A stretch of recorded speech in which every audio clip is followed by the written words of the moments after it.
Welcome, everyone. This is Polly Nielsen. You're listening to LOTRO Players News, where we take a look at Jesus and LOTRO and here at LOTRO Players. And this week we have with us Sanswinda, Hello. Calamathian, Hi. Krister, Hello. and Terry Adwin. Hi. Yes. That was Got one we out. got enough of better. a That was greeting from better. We'll just go with that. Just go with that. Let's go into our game news for this week. And this week we had a little bit of a patch update 30.1.1. And in this was released on Thursday, July 15th. And with items, scholars will automatically earn a recipe to convert tattered Langflood parchments to tattered Minas Ethel parchments, whatever that's all about.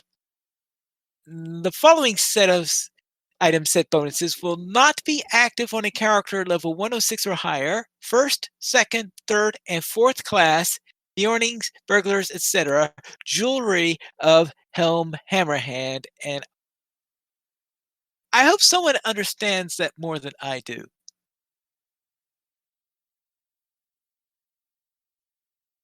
Not even Krister? Well,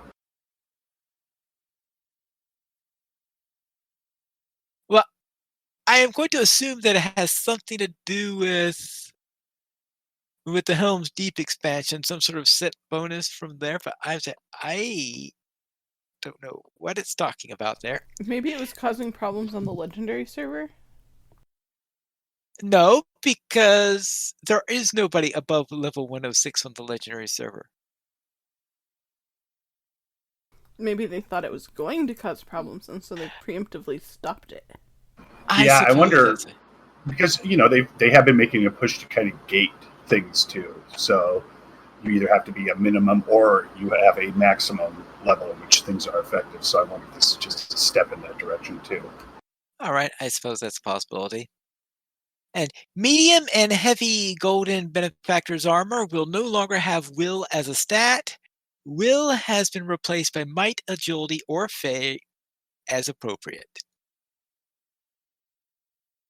Now, for the legendary servers, difficulty quests are numbered so that they will appear in the correct order in Berthadas bestowal panel. Yes, I know, it made it a whole lot easier to find which one we're talking about now.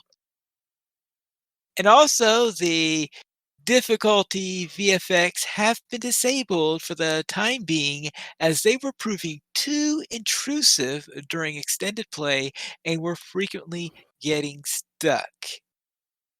So what does that mean? Oh, that just means that the Eye of Sauron visual effect was disabled because a lot of people were complaining about it. Yeah, you weren't here last week for the whole conversation about how it meant that Sauron was actually the drunk one, and we weren't. Yes, a drunken Sauron apparently has invaded Middle-earth.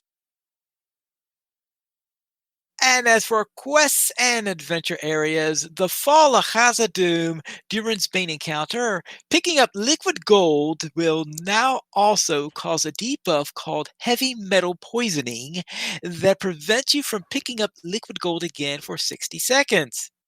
Fix an issue where this debuff was invisible and lasted for 108 seconds. I'm glad they fixed that because that sounds infuriating. It does, but it also sounds delicious because of that commercial a few years back for like some of the like box meals with like the cheese, and they were like liquid gold.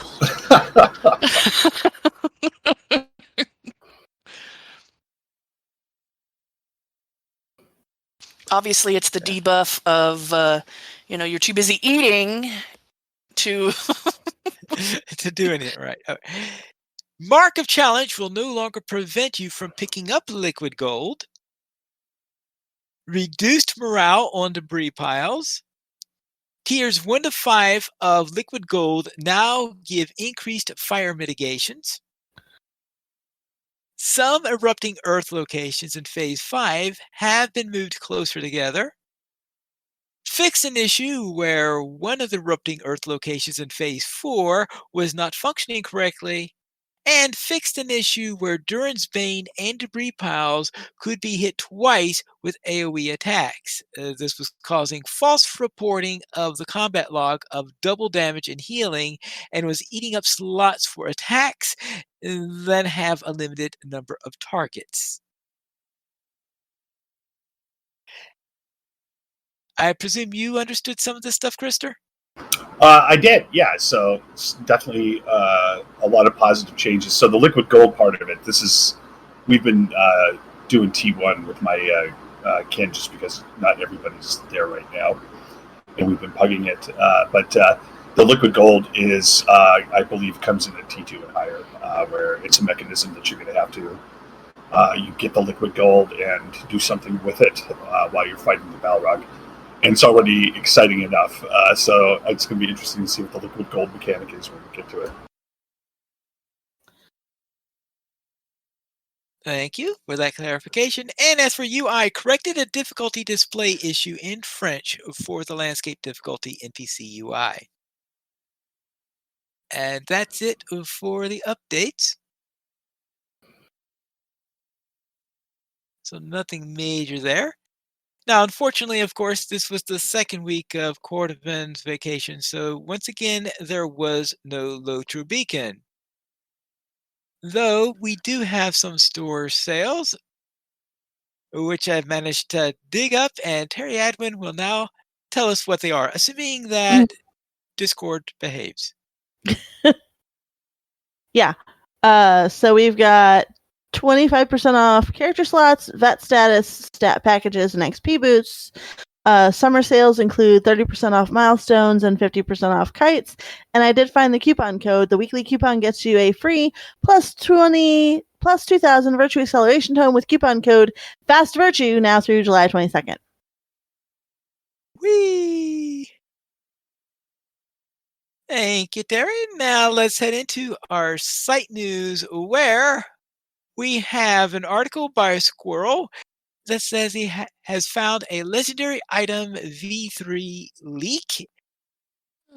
I still don't know whether this was intended seriously or not, and even if it is, any reports on the current status of what's going on for the legendary items you could take with a heavy grain of salt, because at some point they're going to make changes based on feedback from the Palantir server, and after they do that, it'll go to Bulwer, where they're going to be taking feedback from there, and most likely getting feedback on there, making tweaks to it. So whatever he says here, even if it's accurate in any way, is highly subject to change.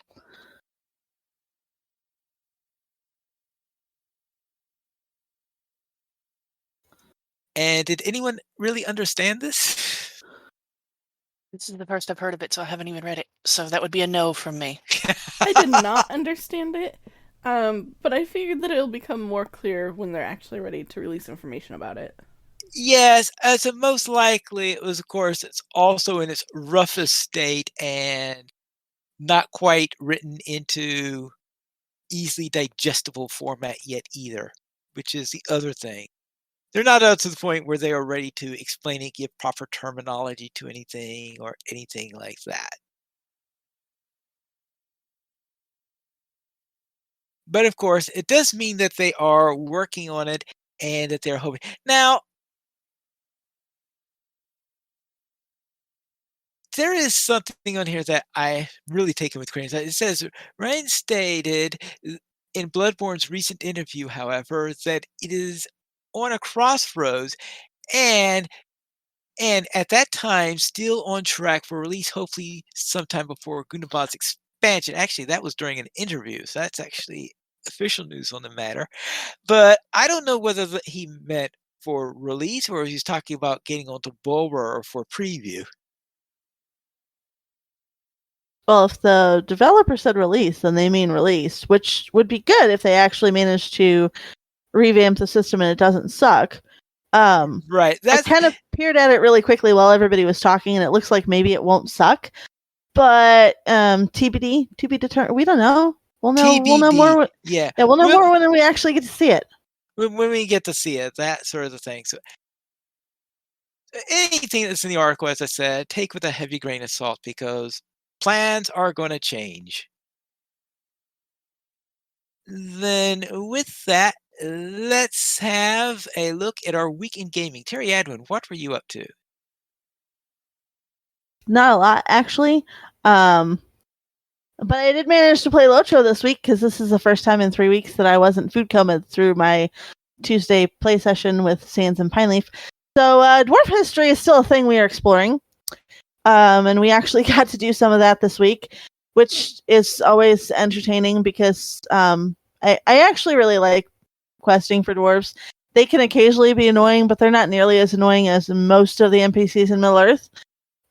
Usually because you come back and they're almost always, I mean, you get every once in a while you get a grumpy dwarf who isn't all that happy that you did the thing he told you to do to begin with. But in most cases, they actually are fairly grateful that you have done the thing. Like, they don't greet you with, "What do you need?" Or, "Would you lead me to my misery?" Or, "My heart cannot sing today." Or, "Why are you bothering me?"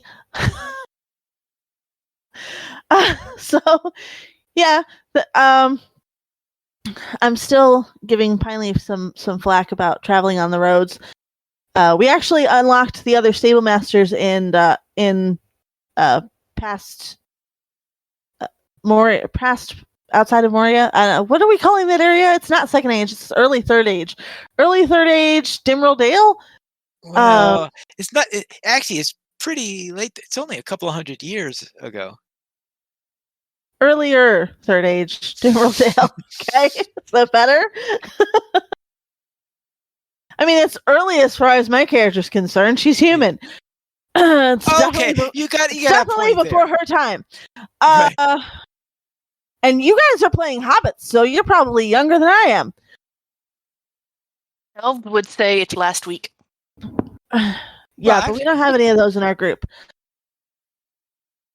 Yeah, so we headed out, and man, the road is hard to find in some of those spots because the snow has drifted over it.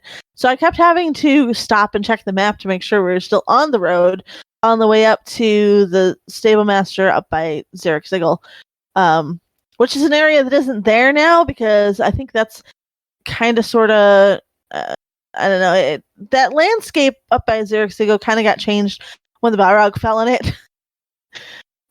Go figure. You have one Balrog and it just disrupts all of your landscape. And then we were over on the other side to unlock that keep over there, but we didn't actually finish out all of the things because we kept getting I kept getting sidetracked because I was like, wait, don't we have a quest here? So I'd stop and check, and yes, we had a quest there, so we did the quest. 3 weeks ago, which is the last time we played, was 3 weeks ago, we couldn't find a goblin courier to save our lives, and this week we found too many. Because we found one and we killed it, and I was like, yeah, okay, that's done. And then we were doing something else, and Sans was like, oh, I found another one. And we discovered that there's a thing on the landscape. I don't remember what the name of the plant was. We were supposed to go get this moss off of stones to help cure some poison dwarfs because it's medicinal or something. And there's one of the stones where you go to pick the moss up, and all of a sudden there's a goblin courier coming out of the camp. So we killed that thing, I don't know, 6 or 7 or 8. I lost count of how many times, but it was a lot of times. I actually managed to get myself killed at one point because I aggroed like everything. And Sans and Pineleaf were backing me up, but not really fast enough. And then I ran into a defiler puddle and lost all my power, so I couldn't pop the thing I needed to pop, and yeah, it was bad.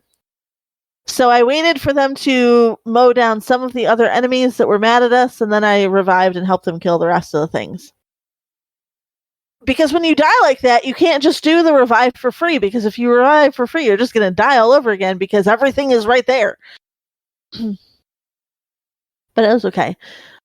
We still have a little bit more cleaning up to do, and then hopefully we can progress a little bit further in the story next week, provided I can manage to stay awake long enough.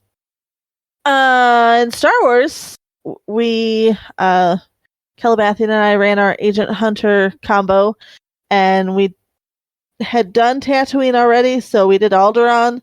So she's picked up her second companion, and I already had my second companion, and so we're really close to finishing up their Chapter 1 stories. We have a little bit of busy work to do before we can do like the climactic thing that ends Chapter 1, and I'm super excited to see how she handles that, because I have been very, very careful about not spoiling any of the agent. I will spoil like every other story for her in Star Wars.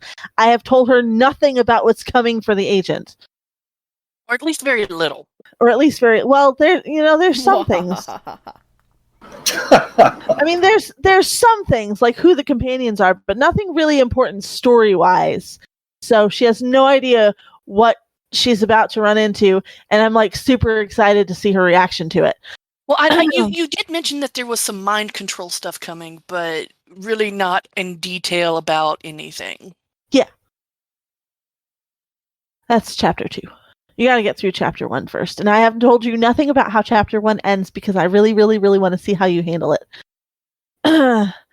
Probably badly by the looks of everything else that's Star Wars related that I have. Come on! Yeah, that should be interesting. And then Calabathian was talking last week about Sims 4, so I updated my copy of it and was playing a little bit. I don't know, I pick up every so often and I decide to do something with one of the characters, and then I stop playing for forever and I forget what the heck I was doing with that character. So I picked up an old game that I had started, I don't even know how long ago, and I have almost remembered what my goals are with it, so it's time for me to not play it again for like 6 months. Yeah, I was actually going to talk about Sims 4 last time, about one of the challenges that I've come across, breed out the weird, because I've been known to do that kind of stuff. It's a kind of a genetic type of thing, and it can get interesting. So yeah, I'm a Sims 4 person too. So yeah, I looked at it, and I'm like, no, I can't make my Sims ugly. I just can't do it. Which is funny, because when I have Sims that inadvertently end up with weird kids, I try to do my best. Well, I'm like, when you get a new Sim and the AI has like picked their outfits, I'm always re-outfitting them, because usually they pick the worst combos. Oh yeah, it's really unfortunate what Sims does to some of the Sims that are kind of created. It's like you did what? That's wrong. You did that Sim dirty. So that was my week. How about you, Calabathian? Well, didn't actually get to play The Sims this week. I thought about it, but I didn't get a chance to. But that's because I've been busy on LOTRO for the most part. Friday, the Academy decided that we would get on Shadowfax. We decided the week before that we would do that, and it was like our all champion group. And we kind of got out of the intro. Well, they got out of the intro. I actually kind of forgot to relog in and get out of my intro first, so I had to do that before I could join them. But then we ran and set everything up, the first thing as Deadly +3. Not Deadly, but Deadly. The first level of Deadly. It was like +3 level hardness. It's like the average, I guess. It's the first level. Anyway, you guys who have done it, you know what I mean.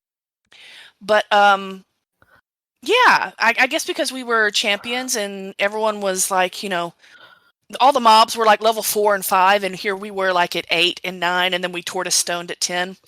But Deadly isn't as deadly as we thought. When we're not running on level fresh out of the intro at least. But we did decide that we would have a more balanced group on Shadowfax this next time with healers and all, so that we can actually kind of see what's going on, because as we were running our champions, we realized that Eye of Sauron thing is no joke. And yeah, we were going to need some healing. Otherwise, it was going to be a fortune in potions. So yeah, septuple death, here we come. Not sure when, but it's coming. Septuple death. After level 20? No. Yeah, probably after level 20. If we can survive that long, because everyone's like, bear in mind, you have to make it to level 20 to get your titles if you're a title person without dying. And I'm just kind of sitting here like, yeah, I'm the mini now, so yeah, we'll see. Oh, boy. Yeah. But I do pretty good as a mini. I mean, put me on healing, I'm pretty good. I just have to get my Pibgorn. I just only have like 2 silver right now. There's no getting anything for me right now. So also, I had to pause on my LI grind, I guess LI scroll grind, to pick up all of my travel stuff because I didn't know they were there before now, and this is going to make things a whole lot faster and easier. But now I'm back on the scroll grind for level 74 scrolls, so I can do all that, and it's much easier to get around. I did not know that you could get travel as a hunter to Herondir and Camp of the Host and After Battle Osgiliath and Henneth the Noon, all that nice kind of stuff. And now I have them, so I can pop around everything really quickly, and I'm like, holy crap. But that took away 20 to 40 each to do that, so there was no getting of scrolls during this time. But now that I have them, I'm going to be getting scrolls again. Anyway, also while doing this and in North Athelion, doing my Smokey the Bear thing, I saw a bear standing inside a burning brush. He was just standing there, aflame. And I was looking at him going, "Sir, are you okay? Do you need assistance? Can I call somebody?" So yeah, there are bears in North Athelion that apparently they're tired of everything and they're just like, I'm gonna stand in the middle of this fire and just burn up. I'm like, okay. But in Star Wars, I promised that I would get back on Star Wars, and yes, I did briefly this week. My sniper, the one that Terry mentioned, is officially sick and tired of his supposed love interest companion's fickleness, because he totally flirted with her, and they went out to a cantina, and they came back, and it was like he was all like kind of flirty again, and like, the fun doesn't have to end. And she's like, the mood passed like hours ago. Get out of my sight before you bore me. And I'm like, oh. And I'm like, okay, next. Be that way. This is not the first time that I've had to deal with this. And I'm just like, nope, I got better things I can do. A man of my stature who is a cipher and, the pinnacle of his career in intelligence. Yeah, we'll just move on now. But Krister, how about you? How was your week? My week was relatively quiet. However, we're keeping up our raid night on Friday nights for the kin, and we got a little more of a glimmer of hope as we didn't have to hug quite as many people from LFF this time around. And we had another successful run at the Balrog, so it's been going pretty well on that. And so now that we're feeling pretty comfortable on T1, now it's time to consider the next tier. So we're all kind of nervous about that, of course. But what we're hoping is once we have a couple more people back and we're able to fill with the kin, that we're going to start trying T2. So hopefully I'll have some more detailed reports on how much suffering we endure there. Oh, how and what you have to do with that liquid gold? Yes, exactly. Well, that's so funny that was mentioned too, because one of our last night when we were doing it, one of my teammates was he was like, I noticed this gold up there. I wonder if that has something to do with something. And everybody was like, we're positive it has something to do with something. And I think most of us are not trying to read about the tactics or anything about it. We're trying to do it ourselves. Velveeta cheese for the Balrog bites we are about to receive. Ooh. And so it's been really fun. I think the Balrog, the way that they built the model looks really cool. It's definitely worth seeing the raid just to see the Balrog, basically. And this weekend was Weatherstock, so I went up and listened to some tunes this afternoon, and it was really cool. And I saw Gware there, and took a couple pictures, and then played a couple different times on the LPN Minecraft server. And this is, it had been so long since I played Minecraft. All the stuff that they've added since the last time I played, it's been so cool to see this. So what I love about Minecraft is just kind of, you can just write your own story. And for some reason, I started to get obsessed with getting horses. And I launched these massive expeditions. I think I've launched 7 expeditions now to get horses. And in the last one, my most ambitious, I created 20 leads. I went out, I got 14 animals. I had 12 horses, 2 donkeys. And if you want to try to understand what it's like to go insane, try to take 14 animals on leads through a forest in Minecraft. And it is it is architecture for the failure of your mind. So I was trying to be very diligent on my last expedition, and I would stop. I would stake all my horses and the donkeys, and then I would just clear a path through the forest. I'd chop down all the trees, and clear a path, and make sure there's nothing that could make them get away from me. And so I had 14. One time, so I'm going through these mountains, and I stake my animals because I lost like 5 of them. So I stake them, I turn around, and I go back, and I get to 5, and I'm coming back over, and I hear these sounds of like injury, like brack, brack, brack, and I'm like, what the heck? And I get back over, and I had staked everybody else to the edge of a cliff, and over half of the horses had fallen off and died. And I was just ruined. And by the time I actually got back to our base, I had three horses out of the 14 I'd started with. So I had this horrific expedition. But that's what's so cool about Minecraft. Now I have my history of expeditions. A grizzled horse trader who now is going to be obsessed with llamas. I don't care about horses anymore. I want llamas. So.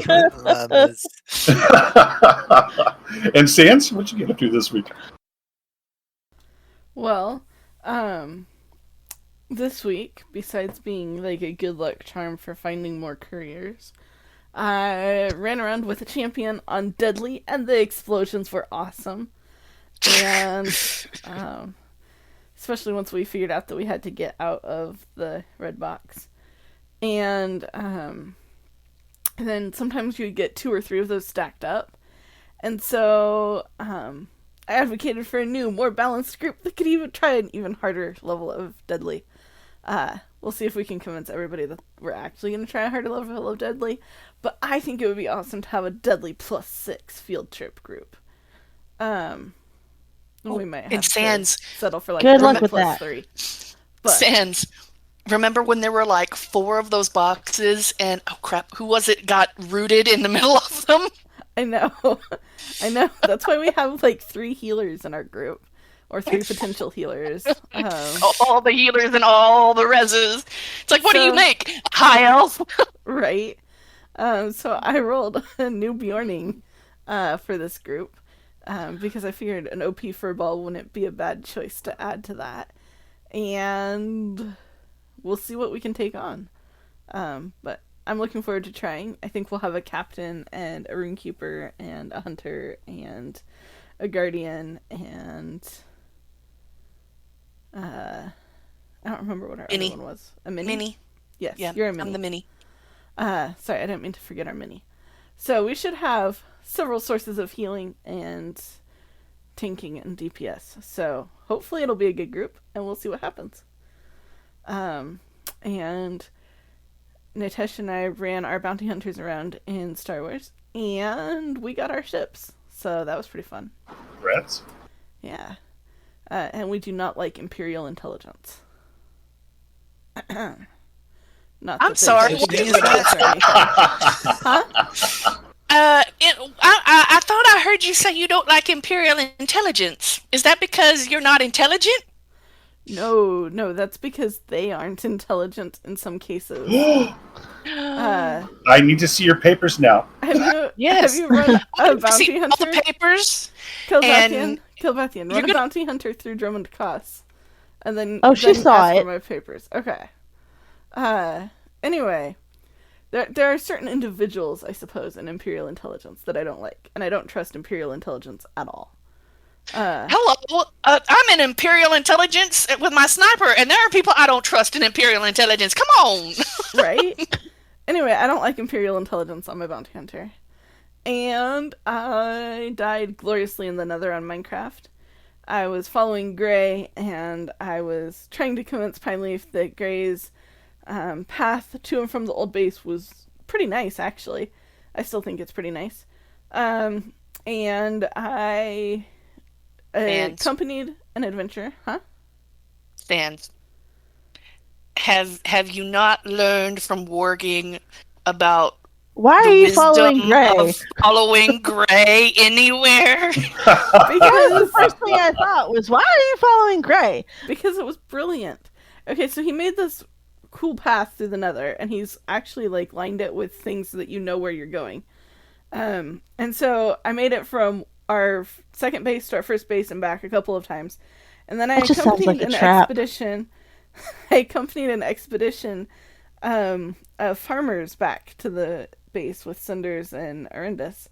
And while they were upstairs at the first base getting stuff, Gray and I kind of went exploring around, and we found this beautiful bit of gold kind of stuck in the ceiling. It wasn't a very big area. And there were like 3 or 4 zombified pigmen nearby.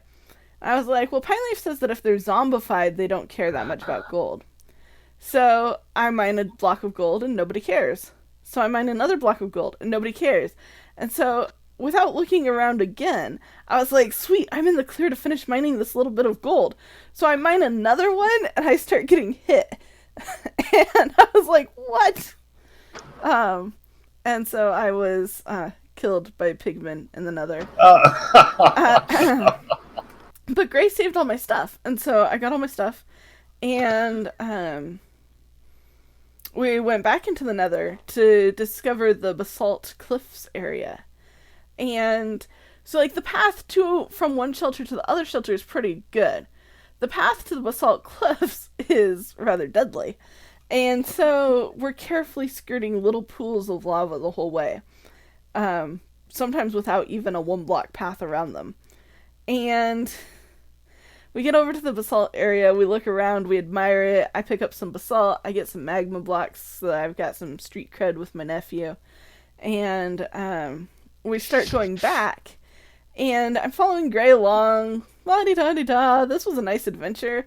Oh, there's a puddle of lava. I skirt around it, keep going up a hill, and suddenly I'm in lava, sinking through lava, and can't get back out. So I died gloriously in the Nether in a pool of lava that I didn't even see coming. And I've on good authority that pool of lava will not claim another victim in the same way. But that was pretty... that was a good lesson to not take anything valuable with you into the Nether.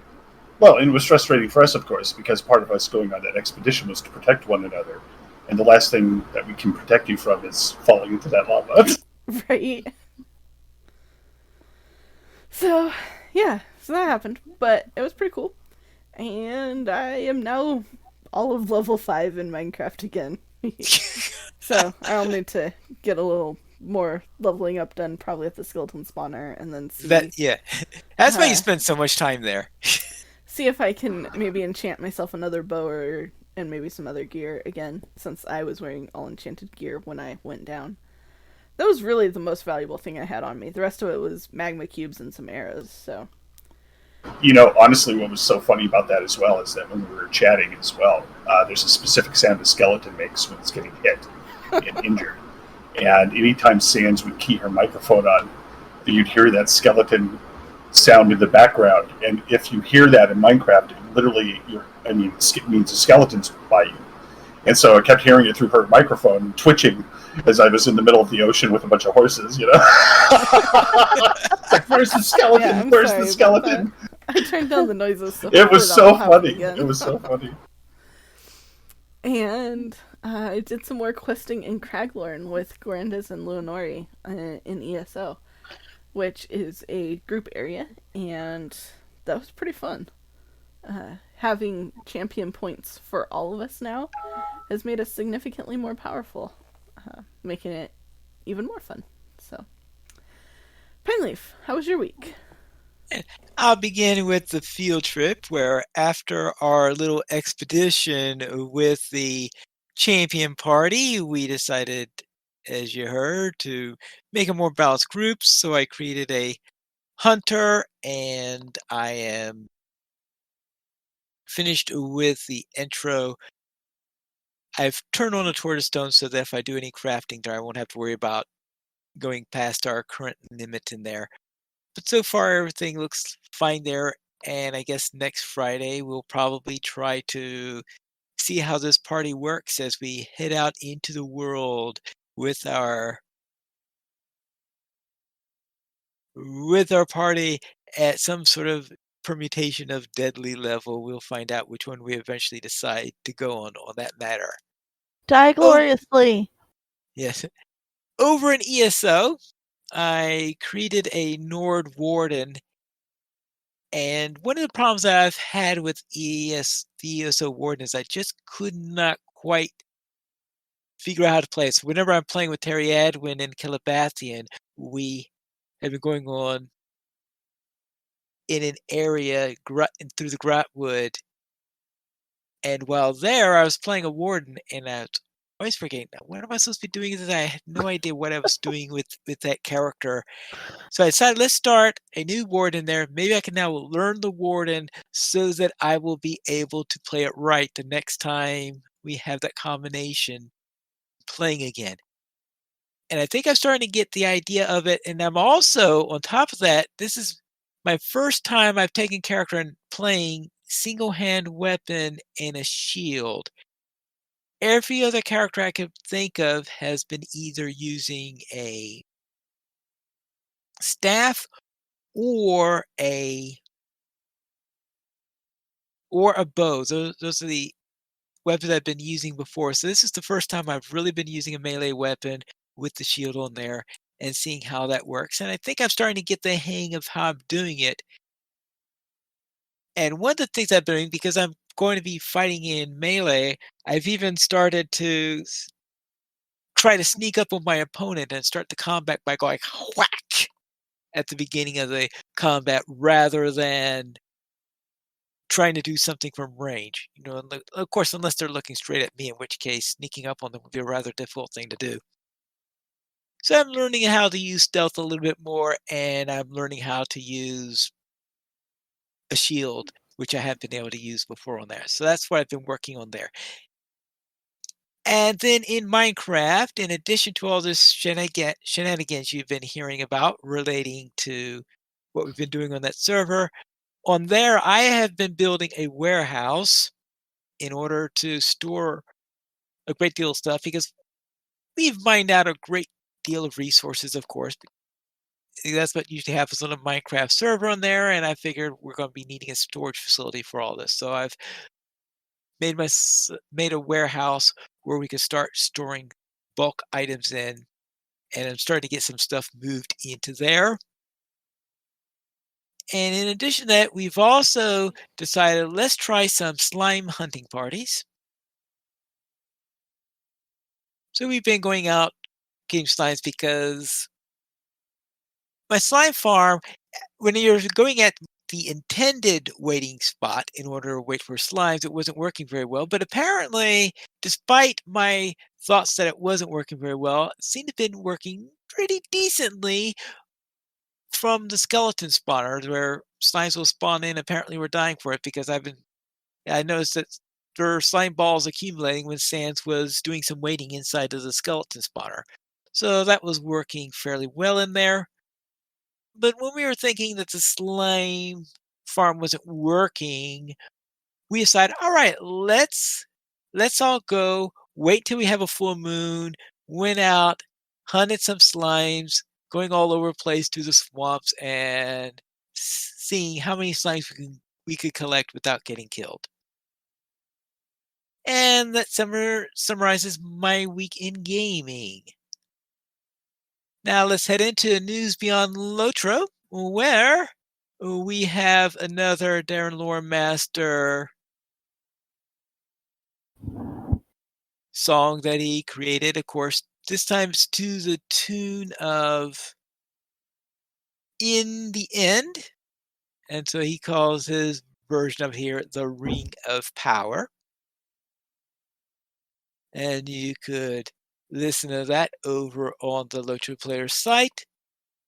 Then in gaming news, we have that Fantasy Flight Games has announced a Spreading War expansion for the Lord of the Rings Journeys in Middle-earth.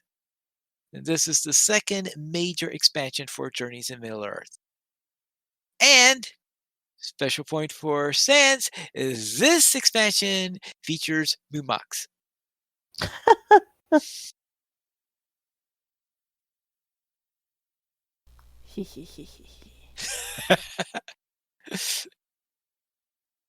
We didn't. Yes, okay, that's got that. Our top supporter for this month is LOTRObuild.com. LOTRObuild.com is a collection of LOTRO databases, which includes an items database, a relics database, and a titles database. And you could use it right from Discord through LOTRO Build Bot. We currently have 16 supporters on Patreon. If you'd like to join this illustrious rate of players and help support LOTRO players, you can go to the donations page. You can support the Players Alliance on Patreon. Your money would be used for our podcast hosting, our website hosting, and to pay for our live shows. We did not receive any emails this week, but if you'd like to send us one, you can send it to podcast@LOTROplayers.com, and you can also follow us on Twitter. The Players Alliance at Players Ally, Loach Players at Loach Players, Arendis at Arendis, Pine Leaf at Pine Leaf Needles, Sanswinda at Sanswinda, Terryadwin at Terryadwin, Guarendis at Guarendis, and Calabathian at Calabathian. And Krister is searching for llamas in Minecraft. The Players Alliance has 2 shows. On Wednesdays at 7 p.m. U.S. Eastern Time, we have DDO Players News. And on Saturdays at 8:30 p.m. U.S. Eastern Time, we have Loach Players News. Go to choice for our shows at loachplayers.com/live. That is all for tonight, and this is Pine Leaf Needles reminding you to skirmish responsibly.